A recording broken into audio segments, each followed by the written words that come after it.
ఎవరైనా సరే ఆరోగ్యంగా ఉండాలంటే శుభ్రత పాటించాలి. మరి శుభ్రత కావాలంటే ఎలిం ప్రొడక్ట్స్ వాడాలి.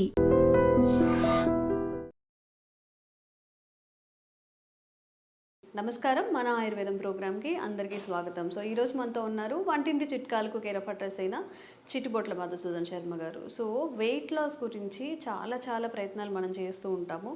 ఎట్ ద ఎండ్ అందరూ అంటే ఒక 100 మెంబర్స్ తీసుకుంటే 80% ఫెయిల్ అవుతూ ఉంటారు. ఎంతో కష్టపడితేనే ఒక 20 మెంబర్స్ సక్సెస్ అవుతూ ఉంటారు. సో ఇది ఎందుకు జరుగుతుంది, అసలు వెయిట్ లాస్ అవ్వాలి అంటే మనం ఏం చేయాల్సి ఉంటుంది తెలుసుకుందాం.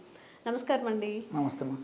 వెయిట్ లాస్ అవ్వడానికి ట్రై చేస్తున్న వాళ్ళల్లో చాలామంది ఏంటంటే ఒబేస్ ఉన్నవాళ్ళు లేదా రిలేటెడ్ వేరే ఇష్యూస్ ఉన్న వాళ్ళు కూడా ఉంటారు కదా. సో వాళ్ళందరికీ కూడా వెయిట్ లాస్ అవ్వడానికి మీ వైపు నుంచి ఏం చెప్తారు? గత చాలా కార్యక్రమాలు కూడా నేను చెప్పడం జరిగిందమ్మా. సో అసలు వెయిట్ పెరగడం అనేది సర్వసాధారణంగా 90% మందికి పైగానే పరిమితికి మించిన అవసరానికి మించినటువంటి ఆహారం తీసుకోవడం వల్లనే వెయిట్ గెయిన్ జరుగుతుందమ్మా. సో అందుకే దీన్ని ఒబేసిటీ అంటారు. ఓబ్ అంటే అతిగా, ఓసిస్ అంటే తినడం. అతిగా తినడం అమ్మా అంటే అవసరానికి మించి మన బాడీకి కావలసినటువంటి ఆహారానికి మించి తీసుకోవడం వల్ల కలిగేటువంటి సమస్య ఏదైతుందో దాన్ని ఒబేసిటీ అంటారు. సో సర్వసాధారణంగా ఎక్సెస్ వెయిట్ ఆ స్టేజ్ దాటిన తర్వాత ఒబేసిటీ దాటిన తర్వాత మార్బిడ్ ఒబేసిటీ. సో ఇవన్నీ స్టేజెస్ అమ్మా. సో ఎక్సెస్ వెయిట్ ఉన్నంత వరకు కూడా చాలామంది అంతగా పట్టించుకోరు, నిర్లక్ష్యం చేస్తుంటారు, మనకేమవుతుందని చెప్తారు. అందులో చాలామందికి ఎలాంటి లక్షణాలు కూడా జనరల్గా ఉండవమ్మా.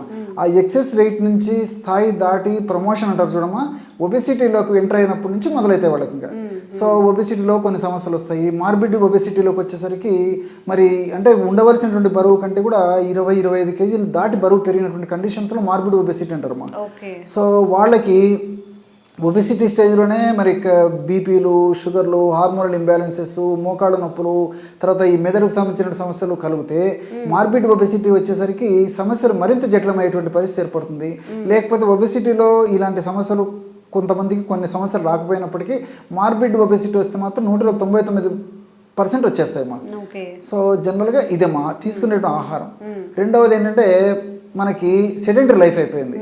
సో కూర్చొని చేసేటువంటి పని, చిన్న పిల్లల నుంచి పెద్దల వరకుమా తినడం కూర్చోవడం.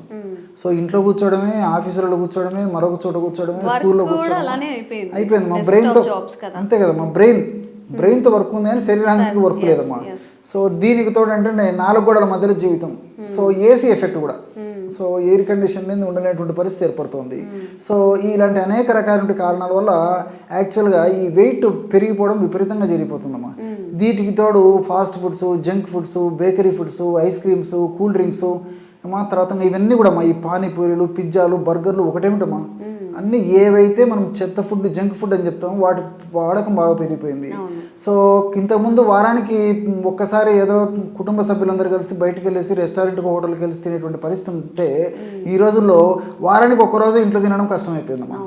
సో ప్రతిరోజు ఉదయం, మధ్యాహ్నం, రాత్రి కుటుంబ సభ్యులు అందరు కలిసి కానీ సింగిల్ కానీ బయట ఫుడ్ అలవాటు అయిపోయింది. సో అనేక రకాల కారణాలమ్మా.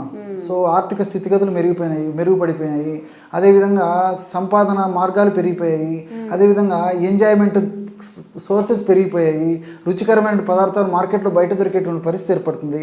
సో ఇవన్నీ వీటి కారణాల వల్ల తర్వాత ఫంక్షన్స్ తర్వాత పెళ్ళిళ్ళు, పేరెంటాలు ఇలాంటివన్నీ మధ్యలో తోడవుతుంటాయి.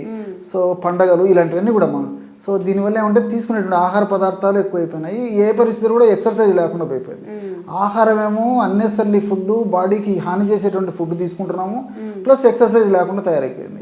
సో దీనివల్లనే మరి చిన్న వయసు నుంచి మరి పెద్ద వయసు వాళ్ళకు కూడా ఈ సమస్య కామన్ సమస్య అయిపోయిందమ్మా. సో ఈ యొక్క సమస్య వచ్చినప్పుడు ఏంటంటే మామూలు వాళ్ళకైతే ఏదైనా అనారోగ్యాలు వచ్చినప్పుడు మందులతో త్వరగా కంట్రోల్ అయిపోతే ఈ వెయిట్ పెరిగినటువంటి వాళ్ళలో ఒక పట్టాన జబ్బులు కూడా తగ్గవమ్మా.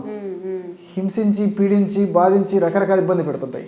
సో బెత్తెడు నారిక కోసము మనం ఇంత ఉరుగుతలుగుతున్నాము, అరువులు చేస్తున్నాం కానీ ఇంత పెద్ద శరీరాన్ని గురించి ఆలోచన చేసుకోలేకపోతున్నాం అమ్మా. కేవలం అక్కడ కొంచెం మాడిఫై చేసుకోలేకపోవడం చేతనే ఈ సమస్యలు కలుగుతున్నాయి. మరి దీనికి ఆహారపరంగా జాగ్రత్తలు తీసుకోవాలి. అదేవిధంగా ఏదో ఒక ఎక్సర్సైజ్ అమ్మా, గత అనేక వీడియోల్లో కూడా నేను చెప్పడం జరిగింది. వీటికి తోడు మరి చిన్న క్షేమదాయకమైనటువంటి డైటరీ మెడిసిన్స్.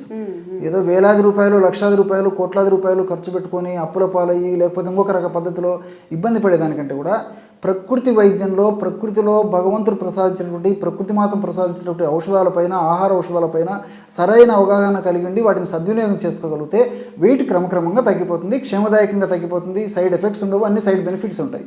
సో ఎలాగంటే అమ్మా వాము, అజవాయిన్ అని ఉందమ్మా. సో అజవాయిన్, వాము ఈ పేర్లు పిలుస్తుంటారమ్మా. ఒక 100 గ్రాముల అజవాయిన్ చూర్ణం వేయించేసేసి, అంటే అజవాయిన్ తీసుకొచ్చి వేయించేసేసి ఒక 100 గ్రాముల చూర్ణం తీసుకోవాలి. అందులో కరక్కాయ పెచ్చల యొక్క చూర్ణము ఒక 50 గ్రామ్స్ తీసుకోవాలి. దాల్చిన చెక్క చూర్ణం ఒక 10 గ్రాములు తీసుకోవాలి. మళ్ళీ చెప్తాను చూడండి. సో వాము చూర్ణం 100 గ్రాములు, కరక్కాయ పెచ్చల యొక్క చూర్ణం ఒక 50 గ్రాములు, దాల్చిన చెక్క చూర్ణం 10 గ్రాములు. అన్నీ తెలిసినవే కదమ్మా. మనసు ఉంటే మార్గం ఉంది, సూక్ష్మంలో మోక్షం. సో వీటన్నిటిని కలిపేసేసి బాగా పౌడర్ కలిపేసేసి ఒక గాజు సీసాలో నిల్వ ఉంచుకొని రోజు ఉదయం ఆహారం తర్వాత, రాత్రి ఆహారం తర్వాత 100 ml తాజా పల్చటి మజ్జిగలో కానీ, లేకపోతే 100 ml గోరువెచ్చని నీటితో కానీ, లేకపోతే గది ఉష్ణోగ్రత ఉన్నటువంటి నీరు ఒక 100 ml తీసుకొని ఆ నీటిలో ఒక 2 గ్రామ్స్ ఈ పౌడర్ కలిపేసి తీసుకోవాలమ్మా. ఈ విధంగా రోజు 2 సార్లు ఈ యొక్క పద్ధతిలో ఈ యొక్క ఔషధాన్ని సేవించడం వల్ల దేహంలో కొవ్వు కణాల్లో కొవ్వు ఏ భాగంలో ఎక్కువగా సంచితమైనప్పటికీ క్షేమదాయకంగా ఆ కొవ్వు క్రమక్రమంగా కరగడం మొదలైపోయి మనిషి నాజూకుతనాన్ని సంతరించుకుంటాడు. అంతేకాకుండా ఇందులో ఉన్నటువంటి ఔషధ గుణాల యొక్క ప్రత్యేకత ఏంటంటే వాము సర్వసాధారణంగా వెయిట్ వచ్చినటువంటి వాళ్ళలో కొలెస్ట్రాల్ పెరిగిపోతుంటుంది. ఎల్డిఎల్ కొలెస్ట్రాల్, మన బాడీకి హాని చేసేటువంటి కొలెస్ట్రాల్ పెరిగిపోతుంది, మనకు ఉపయోగపడే కొలెస్ట్రాల్ తగ్గిపోతుంది. హెచ్డిఎల్ కొలెస్ట్రాల్ అది తగ్గిపోతుంది. సో ఈ విధంగా చెడు కొలెస్ట్రాల్ను తగ్గించేసి మంచి కొలెస్ట్రాల్ను పెంచేందుకు కూడా ఈ వాములో ఉన్నటువంటి థైమాలు, థైమోక్వినను ఇలాంటివన్నీ కూడా ప్రత్యక్షంగా పరోక్షంగా ఉపయోగపడతాయమ్మా. సో వెయిట్ లాస్ అయ్యేందుకు ఉపయోగపడమే కాకుండా, కొవ్వును కరిగించేందుకు ఉపయోగపడమే కాకుండా, కొవ్వు వల్ల వచ్చేటువంటి, వెయిట్ వల్ల వచ్చేటువంటి ఇతర అనారోగ్య సమస్యలను కూడా రూపుమాపేందుకు వాములో ఉన్నటువంటి ఈ థైమాలు, థైమోక్విన్ అనేటువంటి రసాయన పదార్థాలు ప్రత్యక్షంగా పరోక్షంగా ఉపయోగపడతాయి. అదేవిధంగా ఈ కరక్కాయలో కన్నతల్లిలా కాపాడేటువంటి కరక్కాయ. సో ఈ కన్నతల్లి మన సమక్షంలో ఉంటే మనకి ఏ జబ్బు లేకుండా కాపాడుతుంటుందమ్మా. సో ఆ విధంగా కరక్కాయ మన దగ్గర ఉంటే ఈ లక్షణాలను కూడా తగ్గించేస్తుంది. సో కరక్కాయలో ఉంటే అరబినోక్ ఎలక్ట్రాన్స్, అదేవిధంగా కొన్ని రకాల చెబులిక్ యాసిడ్, ఫైబరు, పెక్టిన్ ఇలాంటివన్నీ కూడా ఈ కొవ్వును కరిగించేందుకు ఉపయోగపడమే కాకుండా కొవ్వు వల్ల వచ్చేటువంటి, ఫ్యాట్ వల్ల వచ్చేటువంటి అనేక రకాలైనటువంటి సమస్యలు కూడా తగ్గించేస్తాయమ్మా. అదేవిధంగా దాల్చిన చెక్క కూడా సినమాల్డిహైడ్ ఇలాంటి రసాయన పదార్థాలను కూడా ఈ కొవ్వు కణాల్లో, ఏ కొవ్వు కణాల్లో ఎక్కువగా కొవ్వు సంచితమైనప్పటికీ కరిగించేటువంటి అద్భుతమైనటువంటి రసాయన పదార్థాలు, ఔషధ గుణాలు, రసాయన తత్వాలు కూడా ఈ దాల్చిన చెక్కలో ఉన్నట్లు అధ్యయనాల ద్వారా కూడా నిరూపితమైందమ్మా. సో ఇవన్నీ కూడా వాము లాంటిదే, అదేవిధంగా కరక్కాయ లాంటిదే, మరి దాల్చిన చెక్క లాంటిదే. కాబట్టి నేను చెప్పినటువంటి పద్ధతిలో, రేషియోలో, ఈ పద్ధతిలో తయారు చేసుకుని వాడుకోవడం వల్ల చాలా ఫలితాలు, మెండైనటువంటి ఫలితాలు ఉంటాయి.